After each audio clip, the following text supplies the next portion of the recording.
సరదాగా YT shorts చూస్తుంటే ఈ రెసిపీ ఏదో చాలా కలర్ఫుల్గా అనిపించింది. సరే కదా అని చెప్పి రెసిపీ ఓపెన్ చేసి చూసాను.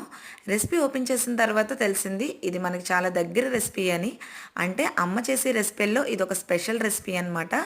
మా అమ్మ కొత్తిమీర రైస్ చాలా టేస్టీగా చేస్తుంది. సో నేను ఇక్కడ ఆ రెసిపీని మీ అందరితో కూడా షేర్ చేసుకుంటున్నానండి.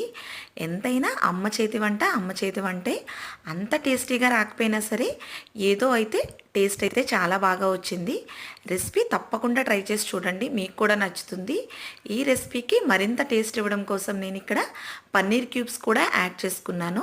పన్నీర్ క్యూబ్స్ యాడ్ చేసుకోవడం వల్ల టేస్ట్ అయితే మరింత బాగా వచ్చిందండి. సో రెసిపీని మీరు కూడా ఇంట్లో ట్రై చేసి ఎలా ఉందో కామెంట్ సెక్షన్లో అయితే కామెంట్ చేసేయండి. నాకు తెలిసి ఈ రెసిపీ మీకు ఖచ్చితంగా నచ్చుతుంది అని అనుకుంటున్నాను. వీడియో నచ్చితే లైక్ అండ్ షేర్.